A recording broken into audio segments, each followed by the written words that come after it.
Getting the ramp situated. Gonna be clearing these tires. We're gonna be way over there, I think. What are you doing? Trying to get up here.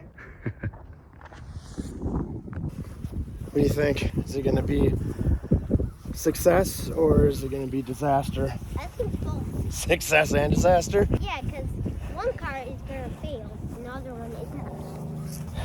Well, you might be right.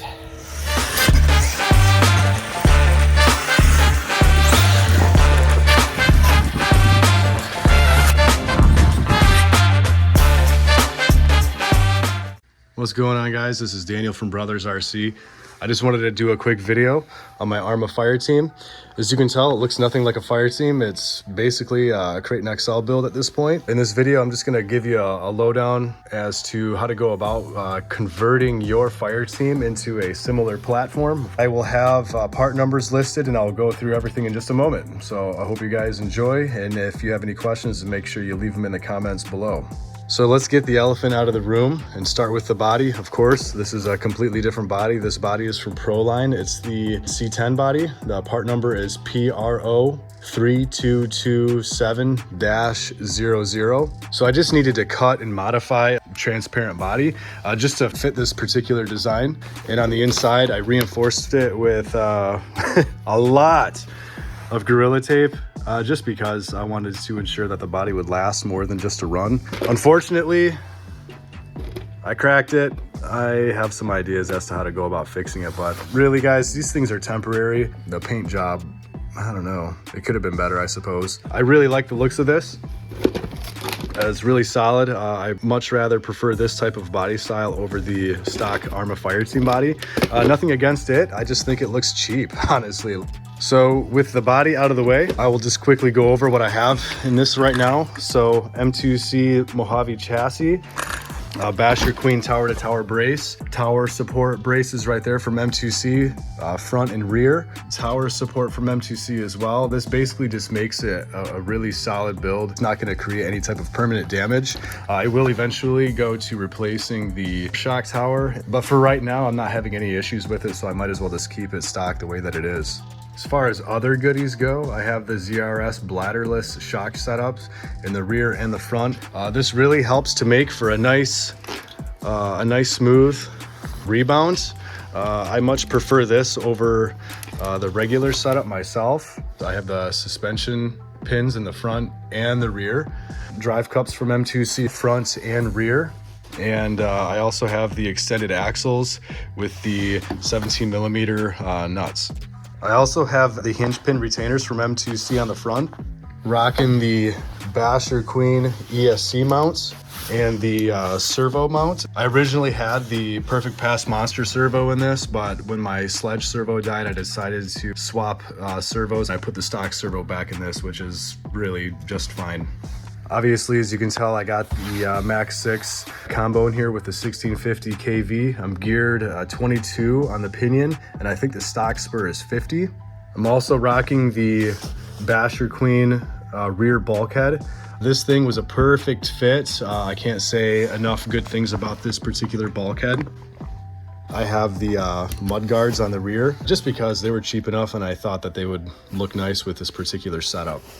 Supporting the pillow ball retainers from M2C, I stripped out one of the original Kraton steering blocks because I didn't have an M2C pillow ball wrench. So I picked that up as well, and it just makes a world of difference when you're snugging these suckers up and preventing cross threading.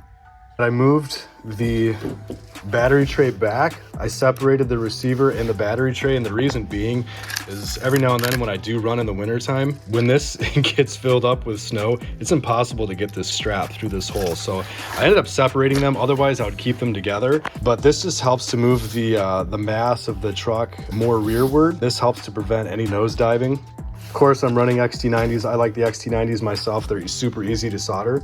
And I'm also running ProTech high-powered fans for the ESC and the motor. Now, the motor one is temporary. I will eventually go with either a Game Changer or a Thunder Roost fan. But as of right now, it's keeping the can and the ESC nice and cool.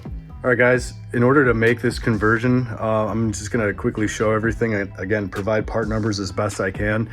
Everything that I got was from A-Main. You can choose to find your parts elsewhere, but this is what I got. So the first thing besides the body, I needed to fit a wing, and I decided to use the wing mounts, the part number 480002. And with that, I ended up picking up a Outcast, the Success wing. I previously had the Success Kraton wing on there, but that was broke in half. I like the look of this. It looks like there's a little bit more material. Overall, I think that this wing might actually serve a better purpose than the previous. When fitting the wing mount and wing, I needed to make some modifications to the stock Fireteam bumper.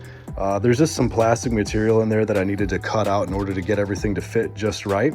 You need to get the Mojave side guards. That's part number 320541.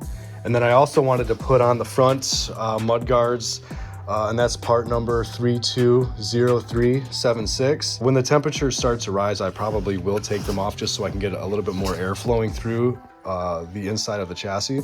So I ended up picking up different mounts and posts for the body. The stock Fireteam has a single post in the middle there. I took that out and I ended up putting mounts on either side of that right into the shock tower. And for the back, I put these extended mounts on the back just to provide a little bit better fit of the body. The post number is 320375 and the mounts is 320365.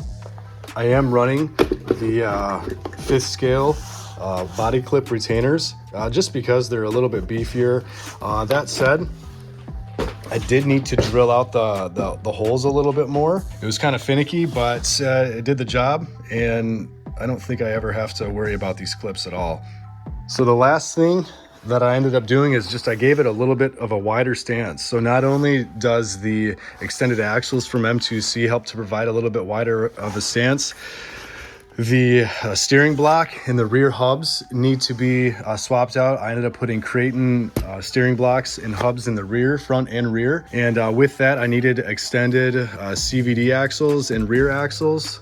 And those part numbers are 310590 and 330505 for the front, and then the rear is 310591 and 330404. I love the 6S backflips myself, but every now and then I will swap in the Fireteam tires just for a little bit of variability. If you're familiar with the Fireteam setup, you'll know that there is a rear brake, and I took that out. It was cool, but I just never really used it, and I just cleaned it up back there, and in doing so, I ended up putting in a Kraton EXB hinge pin block. For shock oils, I am running 80 weight or 1000 CST in the rear and the front here. For diffs, I have 30 weight in the rear, 500,000 in the center, and 50 in the front. Overall, guys, I can't knock the stock setup. As you can see in this video right here,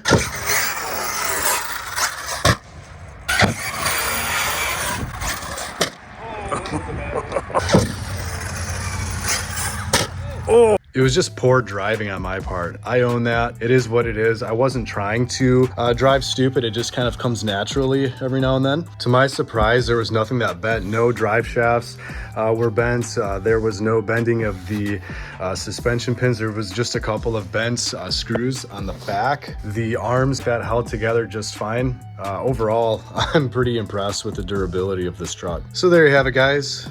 ARRMA Fireteam converted over to more of a Kraton XL platform. Again, I'm not knocking the Fireteam at all. I think it's a great truck. I just don't particularly like the body. I think it looks cheap, and I much prefer this. So the thing is an animal. I will give credit where credit is due. All right, guys, make sure that you stick around for some running footage of this bad boy, and I will see you again in the next video. Again, leave any comments below of things that you want to see. I am open to criticisms and all of that. So I appreciate you guys. Take care.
Success, or is it going to be disaster? I think both. Success and disaster? Yeah, because one car is gonna fail, another one isn't.